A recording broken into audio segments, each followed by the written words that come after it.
मग पत्नी देव का दिसू नये? दिसतो का मावल्यांना यांना पत्नी देव? आम्हीच भूत आहेत. वा रे वा, हे नाहीत भूत, हे अशी वसवस करते तो बायकोला सगळेचा. म्हणजे भाऊसाहेब बागजांचंच नाही. आता तुम्हाला वाटत असं माझ्या घरी लय बघा, माझ्या घरी तेच आहे. रोजचे मी 5,000 10,000 25,000 30,000चं बंडल छापून आणते, पण माझ्या घरी पण तेच आहे. हे जीव किती दिवस लावतात आपल्याला माहितीये का? आपण नवीन आलो त्या दिवशी आपल्यासाठी असा फुलांचा गुच्छ असतो, कोकात पाय बुडीतो, घरभर पाळवी छापली जाते, आणि नंतर एकदा किचनची ओळख करून दिली जाते. ती आपली कंपनी,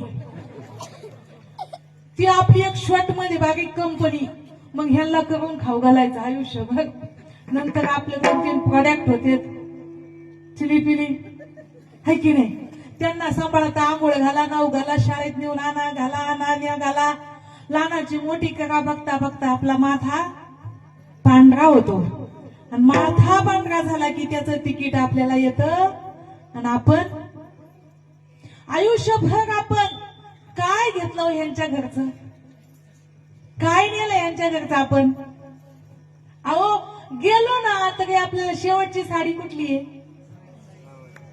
माहेरची आहे, भावाची. मग ह्यांचं आपण घेतलं काय? अहो लेकरं झाली, 9 महिने 9 दिवस आपण पोटात सांभाळली, त्या लेकराला नाव कुणाचं आहे? आमचे लेकरू हे कोणाचं आहे? भाऊसाहेब महाराजांचं आहे, हो की नाही. पण पोटात कोणी सांभाळला, वाढवला, नाव कोणाचं आहे की नाही? म्हणजे आमचं आहे काय? बघ आम्हाला लागतं किती. आम्हाला नाही लागत तंबाखू, आम्हाला नाही लागत गोवा, आम्हाला नाही लागत गुटखा. आम्हाला लागतं काय? इतकं काम करतो आम्ही. एवढ्या कामाच्या मोबदल्यात 2 टायमाची भाकर कोणी देणार नाही आपल्याला. तरी पण भूतावानी यांची वसवस वसवस वसवस वसवस चालूच असते. हे खूप थोडे दिवस जीव लावतात, खूप थोडे दिवस. आमच्या घरी पण त्याचे. त्यांना म्हणलं का हो नवीन लग्न झालं, खूप जीव लावायचे, खूप जीव लावायचे. आता तर अजिबात नाही लावीत. ते म्हणले माणूस एसटीच्या मागं किती दिवस पळतो. आता एसटीला 2 लेकरं झाली, आता कशाला एसटीच्या मागं पळायचं. अहो हे जीव खूप थोडे दिवस लावते, हे जास्त दिवस जीव लावीत नाहीत. लग्न झाल्या झाल्या 2 ते 3 वर्ष काय करते, लय निरीक्षण करते, कुठं बसते, कुठं उठते, काय खाते. एकदा जुनी खाल्ली झाली की खाय नाही तर मग फार अवघड आहे.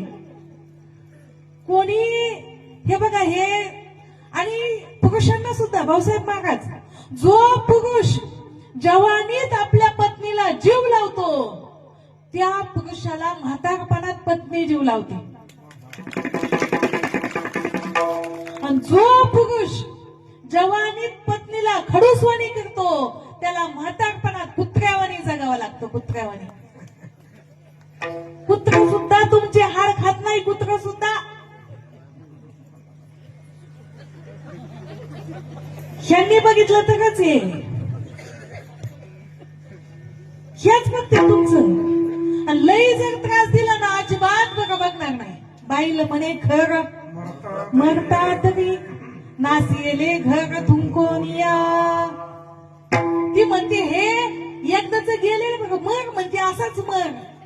जेव्हा तरुण होते, जवान होते, तेव्हा मुर्द्यानी मेलेनी मला अजिबात बघितलं नाही. नुसता वसवस वसवस करीत होता, नुसता शिव्या देत होता, अंगावर धाऊ धाऊ येत होता. म्हणते होती वैतकते, पण जवानीत जर जीव लावला ना तर ती जीवाच्या पल्याड जगते. मग जीव लावायचंय का नाही? लावायचंय का नाही? लावणार आहे का नाही? बोलतच नाही ते, बोलतच नाही. खरं सांगा बघा, बोटवरती करा, किती जणांचा पत्नी जीव आहे.